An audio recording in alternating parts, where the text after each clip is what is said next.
সন্দেশখালী তো বাঁচাতে চেয়েছিলেন, পেরেছেন কি? একই ঘটনা সব জায়গায় হবে, তার চেষ্টা করছেন।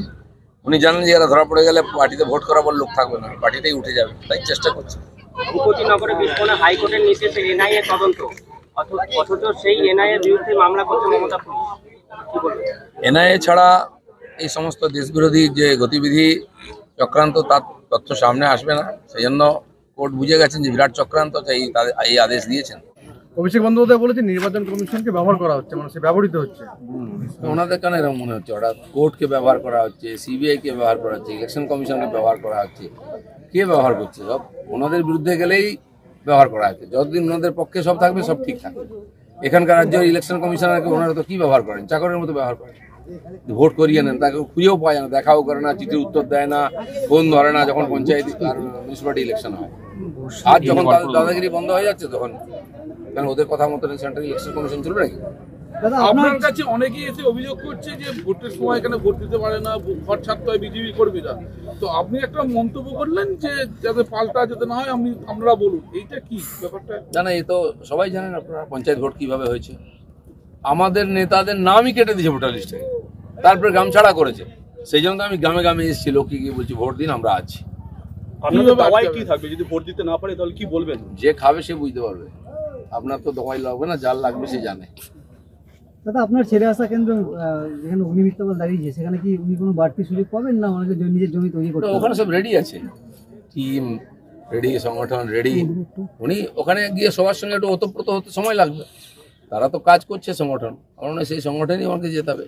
বর্ধমান দুর্গাপুর লোকসভা কেন্দ্র থেকে আপনি যদি যেতেন, তাহলে কি কি বিষয় আপনি প্রধান লক্ষ্য দেবেন? দেখুন, লক্ষ্য তো আমি আলাদা করে কিছু দেবো না। এখানকার ইন্ডাস্ট্রি দুর্গাপুর এলাকায় যে অবস্থায় চলছে, ইউনিয়নবাজি করতে গিয়ে সিপিএম থেকে আরম্ভ করে টিএমসি পর্যন্ত তোলাবাজি করতে গিয়ে ইন্ডাস্ট্রির 12টা বাজিয়েছে, কারখানা বন্ধ হয়ে যাচ্ছে, কেউ ভয়ে আসছে না কারখানা করতে। এখানে সব সুযোগ আছে, এই পরিবেশ করার চেষ্টা করবো আমরা।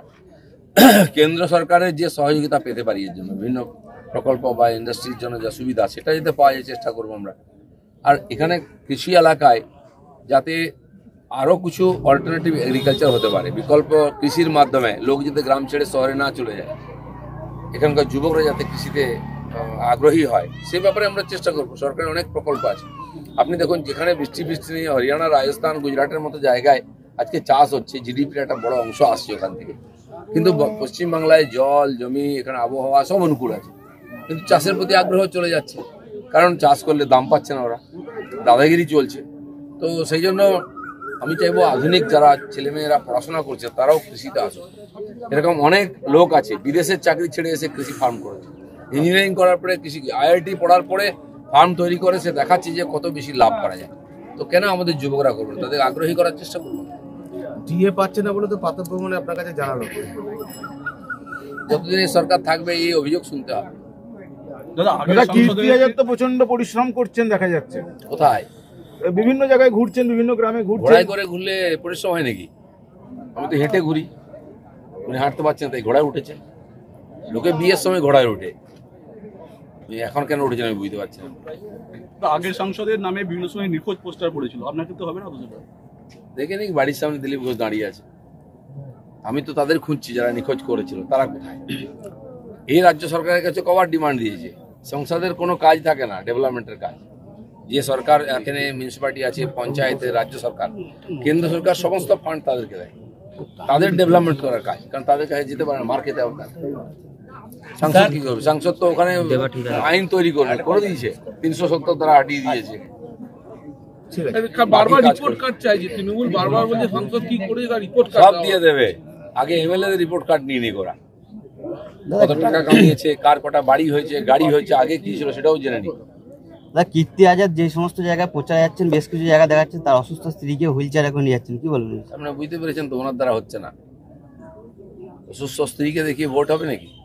পশ্চিমবাংলার মানুষ অনেক সচেতন, ধন্যবাদ জানাবে, সহানুভূতি জানাবে, ভোট দেবে না কেউ। এই ধরনের যে ভোটে উনি দাঁড়িয়েছেন, স্ত্রীকে দেখাচ্ছেন কেন? উনি নারী বিদ্বেষী যারা আছেন তাদের বংশ শেষ হয়ে যাবে বলে উনি দাবি করছেন। শেষ ক্ষেত্রে নাম না করে আপনার বংশ শেষ হয়ে যাওয়ার কথা বলেছেন। দেখা যাবে। শুনুন, নমিনেশন করার আগেই উনি হেরে যাবেন। বর্ধমানের মানুষ এত পাগল নয়, সংস্কৃতি সম্পন্ন, শিক্ষিত, সচেতন মানুষ। তারা বিনা কারণে উৎপাত চিৎপাত করেন না। বাইরের থেকে কেউ এসে বড় ডায়লগ মারবে, এটা এখানকার মানুষ স্বীকার করবে না।